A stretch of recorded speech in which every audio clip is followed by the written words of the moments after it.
E aí, pessoal, tudo bom? Boa noite para todo mundo. Domingo, 22/4. Essa é a primeira live do canal. Quer dizer, live não, vídeo, perdão. O assunto de hoje, tá, que eu queria discutir com vocês, na verdade começou algumas semanas atrás, quando eu lancei uma postagem no Facebook em relação à possibilidade de guerra por disputa de recursos no espaço exterior, das nações terrestres, empresas e tudo mais, né? E eu já tinha falado que eu ia fazer um vídeo, só que, cara, gente, tem um monte de coisa para fazer, tá? Postagem, trabalhar, cuidar de gato, tudo é meio corrido aqui. Então eu tava meio que protelando. Eu cheguei a comprar um tripé semana passada, um tripé fuderoso para colocar minha câmera. Gente, o tripé quebrou no começo da gravação desse vídeo. Aí eu fiquei de saco cheio, achei um programa para fazer gravações de webcam. Estou gravando vídeo aqui em cima da webcam do meu notebook. E vamos que vamos. Não vai ficar lá muito bom, eu sei, peço desculpas pela bagunça do meu escritório, mas é isso aí, pessoal. Não tem como melhorar, não. Não no momento, com o tempo eu vou melhorar isso daí. Bom, vamos lá, gente. Eu vi várias opiniões distintas do porquê que numa disputa, haveria disputas por recursos quando nós fôssemos para o espaço exterior, né? E eu achei engraçada, eu achei meio curioso, na verdade, algumas opiniões, né? Pessoas que transportavam o conceito de guerra na Terra diretamente para o espaço, e não é bem assim que isso funciona. O espaço tem regras específicas, tá?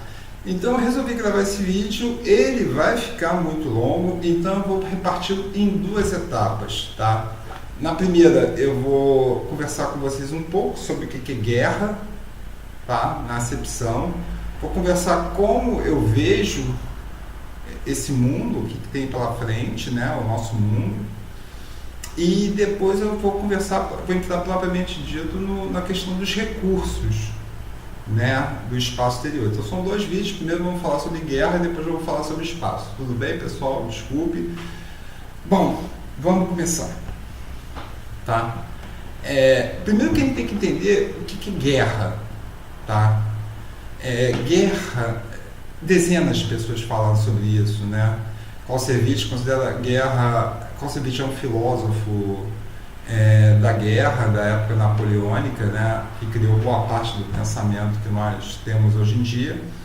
Ele diz que a guerra é a continuação da política por outros meios, tá? Sun Tzu vai ter sua versão, Maquiavel vai ter sua versão, entendeu? N estruturas, tá? Mas o que é comum para essas pessoas, todas essas personalidades, é que elas são de um passado que não é impregnado pela nossa atual condição, tá? A guerra deles é uma coisa completamente distinta. Vamos lá, o que é comum a Sun Tzu, Clausewitz e Maquiavel? São três arautos da guerra que nem passaram pela questão da guerra industrial. E às vezes eu acho que é engraçado que as pessoas discutem muito sobre Clausewitz, Clausewitz é mais usual dentro do meio militar, mas geralmente os empresários se gabam de ter lido Sun Tzu, Maquiavel. Eu acho isso meio que perda de tempo, tá? Primeiro porque a visão de mundo desses caras era completamente distinta da nossa, tá? Então vamos lá, gente. O que é guerra em si? Tá? Guerra é um meio que nós usamos para submeter o nosso semelhante ao nosso interesse. Guerra é comum a quase todas as espécies, não é uma coisa só humana, tá? A gente vai ver formigas fazendo guerra, vespas fazendo guerra, cupins fazem guerra. A formiga, na verdade, ela chega num ponto assim que chega a ser extremamente refinada. Ela inclusive faz escravos captura ovos para criar com dela, entendeu? Existe toda a estrutura de guerra, vamos dizer assim, da formiga. O leão faz guerra contra a hiena, tá? Porque nós vemos dentro daquela agressividade que o leão tem com a hiena um foco específico que nem sempre é relacionado com questões de alimentação, né? Disponibilidade alimentar na região, ou questões territoriais. Eles brigam porque tem um problema sério entre eles lá, entendeu? Deve ser o leão é flamenguista, a hiena é vascaína, não sei, entendeu? Mas tem. Inclusive, há pouco teve uma... Quando eu olhar assim para a esquerda, que eu estou consultando tela, tá? Teve uma primatologista chamada Jane Goodall, que ela testemunhou um evento de guerra entre grupos de gorilas, tá? Foi uma guerra entre dois bandos que durou 4 anos. Os machos se matavam por motivos não assimilados e como começou, acabou, tá? A guerra humana, tá? Ela é um tanto quanto pior, né? Porque ela parte do princípio, né, que nós estilamos a guerra a um outro patamar.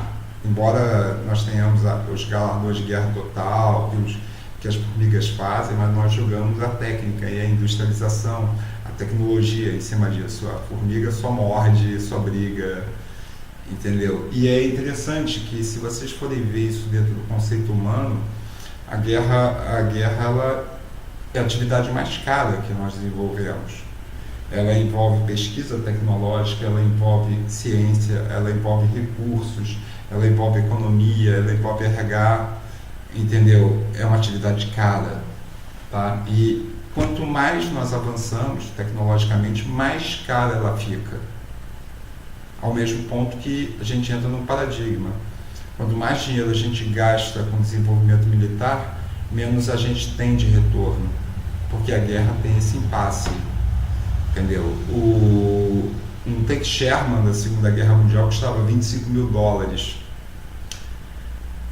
Era dinheiro, entendeu? Um tanque Abrams M1 atual, o modelo em uso no exército americano de hoje, custou $8,5 milhões, podendo ir até 11 algumas versões, tá? Beleza, tá? Se vocês forem parar para pensar, desde a Segunda Guerra Mundial houve mais de 200 conflitos, tá? Eu me arrisco em dizer que 90 a 95% de todos esses conflitos já estavam meio que alinhados de acontecerem em 1946, quando começaram as partilhas, as zonas de atuação e tudo mais, né? É fácil a gente ver que passamos tanto tempo, né, na África e no Oriente Médio, dividimos as coisas, né? As potências europeias dividiram aquilo lá segundo seus interesses, não levaram em consideração mais nada, né? E é meio complicado para a gente até entender o que acontece lá, porque o brasileiro ele não tem o sentimento gregário do árabe. O árabe ele é muito mais fundamentado na questão de tribo e religião, tá? Primeiro tribo, depois religião. Então é muito complicado para a gente entender aquilo lá, tá?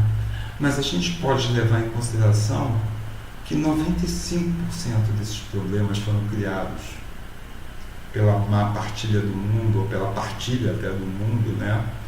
Por essas nações que não tiveram livre-arbítrio, por nós termos fomentado um panarabismo que, na verdade, nós sabemos que não íamos cumprir. Então nós temos essa herança meio maldita, né, que veio da Primeira e da Segunda Guerra Mundial, mas essa é a nossa falha, tá? E as pessoas às vezes se enganam pensando, os americanos têm interesse, então fomentam essa instabilidade política nos lugares. Não, os lugares já eram estáveis, já sempre foram estáveis, entendeu? Não é o americano, não é o europeu ganancioso que está balançando isso daí, não. sempre foram estáveis, sempre foram administradas por um fio, precisavam de um ditador, precisavam de métodos brutais, então isso já era uma coisa que ia acontecer. Existe uma outra falácia que as pessoas usam muito, né? Falando que a indústria do material bélico fomenta essas guerras. Gente, a indústria de material bélico, ela está passando por uma época muito complicada. Primeiro que ela sempre foi uma indústria arriscada, ela é meio parecida com a indústria farmacêutica, em termos de comportamento. Os produtos dela demoram décadas para serem desenvolvidos e ainda tem o risco de não serem comprados, tá? E também podem se tornar um fracasso, como já tiveram muitos projetos muito bons, que se esperava demais, e no final simplesmente quebraram. Tá? Se vocês forem ver no mercado de ações como estão as 10 maiores empresas de armamento no mundo, exclusivamente armamento, vamos dizer, Thales, Rheinmetall, Chrysler Military, vocês vão ver que financeiramente elas estão em queda no mercado já há muito tempo. Tá? Já tiveram sua época dentro de com o começo da década, com lançamentos de aviões, lançamentos de doutrina, mas hoje em dia elas estão reduzindo a produção. Se vocês forem ver, a Rheinmetall, uma ação da Rheinmetall é negociada por 35 euros em 2000, ela hoje está sendo negociada por 14. Na verdade, quem sustenta a Rheinmetall, quem sustenta a Thales, que era a antiga Aerospatiale, hoje em dia o mercado aeroespacial, e a Rheinmetall ainda tem a vantagem que ela tem uma linha de motorização muito boa e ainda trabalha com as pesquisas e desenvolvimento humanos pela Biosystems e pela Aeroespacial, né? Para vocês terem uma ideia, o último grande negócio que a Thales fez, fora uma coisinha ali, outra coisinha aqui, foi a fabricação da Cassini na década de 90. Entendeu? Foi a última vez que o nome dela ganhou relevância.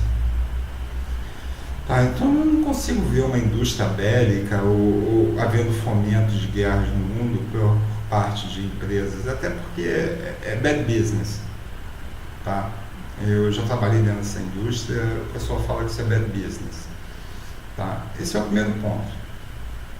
Tá? Segundo, que a manutenção de exércitos está ficando muito cara. Entendeu? Todos os exércitos estão se reduzindo em termos de tamanho. Tá? Quem não está é porque tem um nacionalista, qualquer maluco lá no comando, querendo fingir que está fazendo alguma coisa. Mas se vocês forem ver, olha só, no final da guerra do Vietnã, o exército americano tinha 75 divisões de homens em armas. Tá? Era alguma coisa em torno de 1,5 milhão a 2 milhões de homens. Tá? Era uma estrutura grande, muito grande. Tá?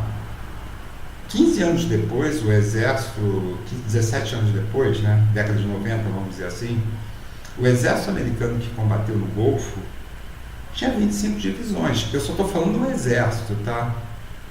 Não é Fuzileiro Naval, Guarda Nacional, só estou falando o exército. Tinha 25 divisões. E no século 22, no século 21, o exército americano tem 10 divisões. Tá? Primeira, segunda, terceira, quarta de infantaria, primeira de cavalaria, primeira blindada, 25ª leve, 10ª de montanha, 82 paraquedista e 101 aerotransportada. É isso. Tem algumas outras unidadezinhas pequenas, tem o SOCOM, mas o grosso do exército é isso. Tá? E no final da campanha da guerra do Iraque, e quando os Estados Unidos deixou o Iraque, agora no governo Obama, o Obama, no final disso aqui, ainda passou a régua e desmobilizou mais 30% de cada divisão. Tirou uma brigada de cada divisão, jogando esse pessoal no mercado, que dá mais ou menos alguma coisa em torno de 150 mil pessoas, homens e mulheres. Então, a maior parte dos exércitos europeus tem uma divisão. Normalmente, a média dos exércitos mais participativos são 5 divisões. O exército alemão tinha 25 divisões, caiu para 3. Na década de 70 tinha 25. Em 2010, foi para 3 divisões. Foi o corte que a Angela Merkel criou. O exército inglês saiu de 35 divisões na década de 70, caiu para 10 na década de 90 e agora está reduzido a 5. Os dois únicos exércitos que se mantêm inalterados em termos de tamanho na Europa são o francês, por causa das obrigações que eles têm no além-mar, e o italiano, que usa o exército para tudo dentro do país, até patrulhamentos de rua. O restante dos exércitos tem uma divisão, 3 divisões. O exército norueguês tem 3 divisões, o exército sueco tem 5 divisões, o exército austríaco tem 4 divisões. São estruturas com menos de 100 mil homens, muito menos que 100 mil homens, 60, 70 mil no máximo. Você está vendo esse retorno, tá? Essa diminuição, que também atinge o equipamento. Tá? Para vocês terem uma ideia, quando o Raptor, o F-22 Raptor foi lançado na década de 90, os americanos estavam preparados para comprar 550 unidades para substituir completamente os Eagle. Tá? Só porque o problema é o seguinte, o último preço do Eagle era de 65 milhões de dólares. Um avião de 65 milhões de dólares. O preço do Raptor é de 181 milhões de dólares por unidade. Nem os americanos conseguiram comprar, eles acabaram compraram 180 e poucas unidades e encerraram a produção. Tá? Eles esperavam repor as frotas de bombardeiros, que tinham 250 B-52 na década de 90. Ele simplesmente, o B-1 era para ser compradas 200 unidades, foram compradas 85 apenas. O B-3, que é um coqueluche, o bombardeiro mais caro que já foi feito, eles só compraram 20 unidades. Cada uma custa $1 bilhão. Um desses aviões foi perdido num acidente, ou seja, numa tacada só, num acidente, se perdeu um avião de $1 bilhão. Toda a frota está no chão já há quase 5 anos, esperando por um parecer técnico do que aconteceu com aquele avião, antes que eles percam mais outro $1 bilhão. Não tem mais dinheiro para isso. Tá? E também não existe fomento para a indústria bélica entrar num ritmo de produção elevado. Tá? Guerra se faz com dinheiro, com economia e tudo mais. Não existe fomento para isso. Tá? O mesmo, como é que chama? O mesmo desafio entra na questão da guerra nuclear. Na década de 60 havia 10 mil megatons disponíveis tanto para a União Soviética quanto para os Estados Unidos. Era bastante, suficiente para destruir o mundo várias vezes.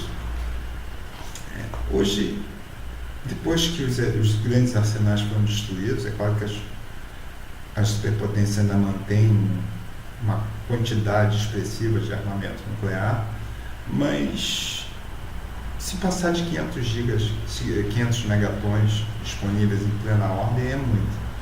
Tá? Existem vários fatores que apontam para isso daí. Tá? Isso é um fato, não é uma questão. O estoque caiu pelo menos 700% para os americanos. E é muito fácil calcular isso, eu vou explicar para vocês por quê. Grande parte do hélio 3, o hélio 3 é um isótopo do hélio que se usava no mundo, ele era simplesmente captado dos estoques de armamento nuclear que ele emana do decaimento do urânio 238 e do plutônio, das armas de hidrogênio. Então, simplesmente o hélio emana dessas armas quando começa o processo e o pessoal capta daí. A nossa maior produção, já que o hélio 3 é o isótopo que a gente não conhece, né? Na verdade ele não é nativo da Terra, a gente só tinha como acessar a produção de hélio 3 dessa forma. Tá? Nos últimos 10 anos, o preço do hélio 3, o mercado, geralmente quem trabalha com hélio 3 ou faz pesquisas de ponta na fissão nuclear, na fusão nuclear, ou quem trabalha com a área médica, tá? E alguns tipos de sistemas de imagem usam hélio 3 com bastante sucesso. E o preço do hélio 3 se multiplicou por 10, porque a oferta não diminuiu bastante. Tá? A captação, ou seja, não existem mais tantas armas nucleares, que a maior parte delas foi desmontada para servir de combustível em reatores nucleares. Tá? Inclusive o plutônio, que os japoneses desenvolveram no meio para queimar. Fukushima era uma usina de plutônio. Ou ia ter um reator de plutônio ativado, eu não sei. Tá? Mas pelo menos os japoneses tinham quase 8 ou 10 usinas que trabalhavam com plutônio. Os americanos também têm. E os alemães tinham. E essas armas já foram consumidas. Eu acho muito difícil que um país, os países onde você tem as grandes empresas, tá? Os mais capazes de explorarem o espaço, ao mesmo tempo eles chegarem, começarem a desmontar seus armamentos, né, diminuírem seus estoques e procurarem soluções militares. Isso é muito bonito na cartilha ideológica, mas na prática mesmo não está acontecendo isso. O máximo que a gente pode chegar a cogitar, e eu concordo, é que, na verdade, americanos e os europeus, eles não têm uma política estabelecida para o Oriente Médio. Ou eles têm a política do menor custo possível. Então, eles querem evitar e querem prevenir o desgaste de investir nessas áreas, mas também querem manter os árabes fora dos seus países. Né? Isso vai ser uma tônica no futuro. Então, o que eu posso falar para vocês, para a gente poder encerrar esse papo e a gente partir para o outro vídeo, né? Que nos últimos 20 anos, né, mas essencialmente nos últimos 8, a tendência dos mercados de armamento é diminuir. Tá? Sim, foram desenvolvidas novas tecnologias, mas até certo ponto. Tá? Porque não houve uma migração para essas novas tecnologias. Não tem drones voando por todo canto do mundo, e os drones têm tarefas distintas. Tá? Não tem esse universo de alterações. Nós tivemos um paradigma robótico afetando a área de armamento? Sim, tivemos. Mas também não foi 100% adotado. Tá? Existem pesquisas? Existem pesquisas. Mas toda pesquisa militar que eu vejo atualmente sendo feita, ela tem duplo propósito. Ou então, ele está anexada num esforço conjunto de um grupo de nações e de empresas para conseguir pagar-se. Tá? E o que é uma coisa que eu acho interessante, porque a gente está vivendo uma era de iniciativas conjuntas, não somente das áreas militares, mas de tudo. Tá? Nós vemos, por exemplo, o F-35, o Lightning II, ele só foi produzido porque quase 16 nações fizeram um consórcio para chegar no avião, tá? Para desenvolver a tecnologia do avião, né? Para custear todo esse problema. Os russos começam a desenvolver parcerias com chineses e com indianos para tocar seus projetos, muito menos com os chineses, mais com os indianos. Mas é interessante, porque o custo é diminuído. Por mais brigas que aconteçam entre russos e o Ocidente, a Roscosmos sempre coloca sua Soyuz para fazer a recarga da estação espacial. entendeu? Os projetos continuam os mesmos. Se a gente parar para pensar, a ESA, a Agência Espacial Europeia, é uma iniciativa de todo mundo que participa do mercado da União Europeia e extremamente interligada com os Estados Unidos, com o Canadá e tudo mais. Existem processos conjuntos. A gente pode ver da forma assim, quem chegar primeiro no espaço vai pegar o recurso. Mas essa parte a gente deixa para o próximo vídeo, tá bom, galera? Se cuidem, depois a gente conversa com calma. Juro que eu vou tentar colocar esse segundo vídeo no ar ainda essa semana. Qual a minha conclusão aqui? Tá? Chances de guerra no espaço, tá? As chances de guerra na Terra já estão ficando escassas. Tá? Os problemas que estão sendo resolvidos pela força das armas hoje em dia já existiam há 50 ou há 100 anos atrás.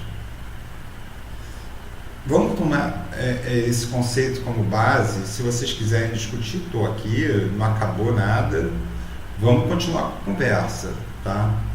Mas esse mundo acho que já não existe mais ou está mudando rapidamente e nos próximos anos vai deixar completamente de existir. Tá? Grande abraço, galera. Se cuidem.